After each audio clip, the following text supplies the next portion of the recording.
আসসালামু আলাইকুম। আনন্দবাজার পত্রিকার কথা আর অরণ্য মামুনের কথা শতভাগ বিশ্বাস করা দায়। তাও একটু আলাপ করাই যায়। একটা আনন্দবাজারের একটা নিউজ দেখে আমার মনে হইলো যে এটা নিয়ে ২-৪টা লাইন আলাপ করা যায় এই মোমেন্টে। আনন্দবাজারের দাবি যে রায়হান রাফি তাদেরকে বলছে তুফান ২-এ কলকাতার প্রথম সারির একজন শিল্পী থাকবে। প্রথম সারির। এখন প্রশ্ন হচ্ছে প্রথম সারির শিল্পী কে? প্রথম সারিতে কাকে কাকে রাখা যায়? ধরে নিচ্ছি প্রথম সারিটা একটু বড় করে ধরে নিচ্ছি, ধরেন দেবজিতের পরে আরো কয়েকজনকে অ্যাড করে নিচ্ছি প্রথম সারিতে। অঙ্কুশ, বনি, তারপরে আরো যারা যারা আছে, সোহাম, এদেরকেও ধরে নিচ্ছি, অ্যাড করে নিচ্ছি। তো এদেরকে যদি প্রথম সারিতে অ্যাড করি তাহলে এদের যে কোনো যিশু সেন যদিও এখন বলিউড, তামিল, মালায়ালাম অনেক কাজই করছে, যিশু সেন কেউ ধরে নিচ্ছে এখানে। তো প্রথম সারির একজন অভিনেতা। এখন এদের মধ্যে তুফানে জায়গা করে নেওয়ার মতো কে হইতে পারে?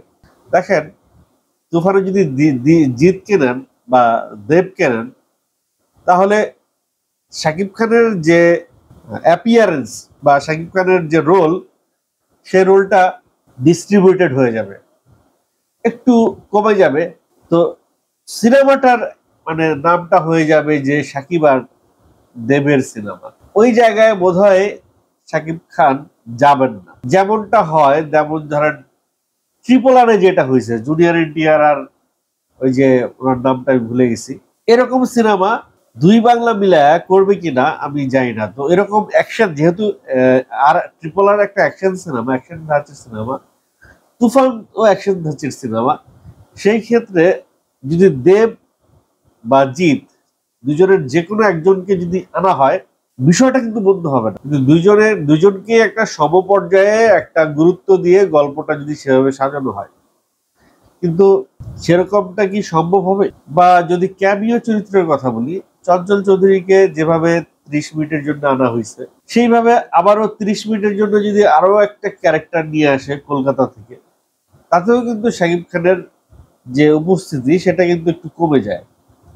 শাকিব খানের সিনেমার মেইন যে ইস্যুটা, সেটা কিন্তু সাকিবিয়ানরা স্ক্রিনে যতক্ষণ শাকিব খান থাকে ততক্ষণ তারা মন্ত্রমুগ্ধের মতো স্ক্রিনের দিকে তাকিয়ে থাকে। তো ওভারঅল শাকিব খানকেই তারা বেসিক্যালি দেখতে চায়, দেখতে দেখতে পছন্দ করে। সেই জায়গা থেকে, সেই জায়গাটাকে মাথায় রেখেই কিন্তু দেখবেন তুফান 1-এ চ্যাপ্টার 1-এ রায়হান রাফি চেষ্টা করেছে স্ক্রিনে যেন শাকিব খানের প্রেজেন্সটা বেশি থাকে। দেখেন, তুফান দেখে কোথাও কোনো জায়গায় আপনারা বলতে পারবেন না যে চঞ্চল চৌধুরী আর শাকিব খান ছাড়া অন্য কোনো ক্যারেক্টারকে খুব বেশি মানে ডালপালা মেলতে দিয়ে হয়েছে। অন্য কোনো ক্যারেক্টার কিন্তু দাঁড়াইতেই পারে নাই। একমাত্র শাকিব খানের দুইটা চরিত্র, চঞ্চল চৌধুরী, তারপরে যে ক্যারেক্টারটা একটু একটু দাঁড়িয়েছে সেটা হচ্ছে গিয়ে ওই যে রাইটার নিজেই, আব্দুল নাদিফ খান, সে নিজেই একটা ক্যারেক্টার করেছে, হিরোর ক্যারেক্টারটা। তারপরেও আপনারা যখন সিনেমা হল থেকে বেরিয়ে আসবেন, আপনাদের মাথায় একমাত্র দুইটা ক্যারেক্টারই থাকবে, সর্বোচ্চ 3টা ক্যারেক্টার থাকতে পারে। শাকিব খান, তারপরে চঞ্চল চৌধুরী, তারপরে গিয়ে মিমি চক্রবর্তী। সো এইরকম একটা জায়গায় যখন কলকাতার প্রথম সারির কাউকে যখন নিতে চায় রায়হান রাফি, সেই জায়গাটায় আমার মনে হয় না দেব বা জিতকে অ্যাফোর্ড করতে পারবে তুফানের গল্প। তারপরেও যদি দেব বা জিতকে তুফানে অ্যাড করা হয়, তাহলে তো একটা বিশাল ধামাকা হয়ে যাবে, বিশাল ধামাকা হয়ে যাবে। দর্শক, আপনারা কাকে চান? তুফানে দেবকে চান না জিতকে চান? যদি দেব জিত না থাকে, তাহলে সেই প্রথম সারির যে একজন হবে, সে কে হবে? রায়হান রাফি বলছে তুফান 2-এ একটা বিশাল চমক থাকবে। মানে তুফান চ্যাপ্টার 1-এ যা হয়েছে, 2-এ তার কয়েক গুণ বড় চমক থাকবে। কয়েক গুণ বড় চমক দিতে হইলে তো অবশ্যই রায়হান রাফিকে একটু বিয়ন্ড ইমাজিনেশন চিন্তা করতে হবে, যে আমরা যাদের যাদের ভাবছি তাদেরকে নিয়েই রায়হান রাফি করবে কিনা। দেখেন, রায়হান রাফি যখন তুফান চ্যাপ্টার 1 রিলিজ দিচ্ছিলেন তখন বলছে যে শাকিব খান ছাড়াও একটা বিশাল বড় একটা চমক আছে, সেই চমকটা ছিল চঞ্চল চৌধুরী। তো যেখানে মানুষ ভাবছিল যে চমকটা হইতে পারে আফরান নিশো, মানে বিয়ার্ড ইমাজিনেশন, যেটা মানুষ ভাবছে না সেটা কিন্তু মানুষ চমক হিসেবে ধরবে। তো রায়হান রাফি যেই চমকটা দিচ্ছে সেই চমকটা হচ্ছে মানুষ এটাকে নিয়ে ভাবছে বা এটাকে নিয়ে ভাবতে পারে বা এটা হইতে পারে। কিন্তু রায়হান রাফির কাছ থেকে এখন এক্সপেকটেশন অনেক বেড়ে গেছে। তুফান চ্যাপ্টার 2 তে রায়হান রাফি এমন কোন চমক না দিক যেই চমক আসলে আমরা আগে থেকে বলে দিতে পারি, আমাদের মাথায় আসতে পারে যে অমুক দিতে পারে। আরিফিন শুভ একটা চমক, অনেকেই বলছে দেবজিৎ বা এই ধরনের চমক না, এমন একটা চমক দিক যেই চমক তুফান 2 তে আসলে কেউ কখনো ভাবে নাই। হইতে পারে না যে বলিউডের কাউকে নিয়ে আসলো বা নওয়াজুদ্দিন সিদ্দিকী টাইপের কাউকে নিয়ে আসলো, এরকম যদি একটা চমক যদি তুফানে রায়হান রাফি রাখতে পারে তাহলে সেটা হবে হলো গিয়ে বিশাল একটা চমক আমার কাছে। বা আপনাদের কাছে কি মনে হয় অবশ্যই আপনারা কমেন্ট করে জানাবেন। গুজব তো উঠবেই, শাকিব খান যেখানে সেখানে শাকিব খানকে নিয়ে মানুষের কল্পনার পারদটা বাড়তে থাকবেই, নানান জনে নানান কথা বলবেই। তো আনন্দবাজারের এই কথার ভিত্তিটা কতটুকু আমি জানি না, বা আনন্দবাজার যেভাবে বলছে সেটা কতটুকু সত্য হবে তা জানি না।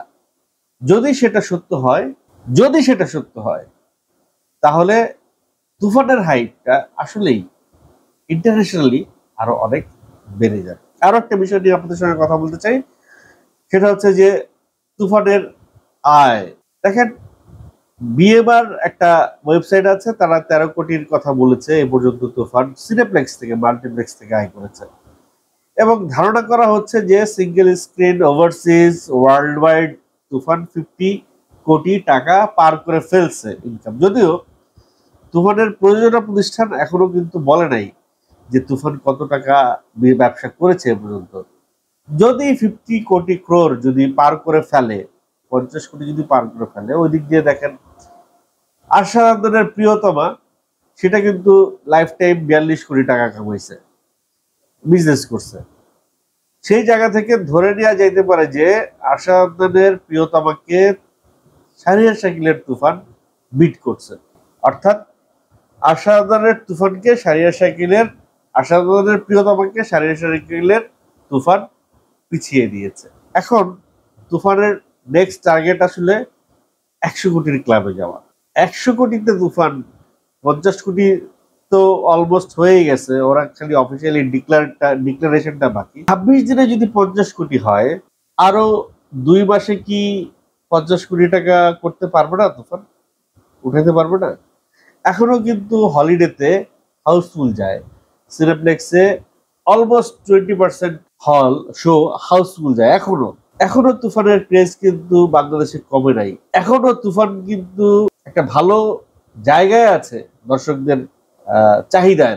বলা যায় না জুলাই আগস্ট সেপ্টেম্বরের মানে মাঝামাঝি দরদ আসবে, সেই দরদ আসার পরে তুফানের হাইপটা আসলে কতটুকু থাকবে, বা দরদ আসা পর্যন্ত তুফানের এই হাইপটা টিকিয়ে রাখতে পারে, তাহলে তুফানের 100 কোটি টাকার যে মাইল ফলক সেটি ধরার সম্ভাবনা যথেষ্ট রয়েছে। বাকি এটুকু বলতে চাই, সেটা হচ্ছে জঙ্গলিকে নিয়ে।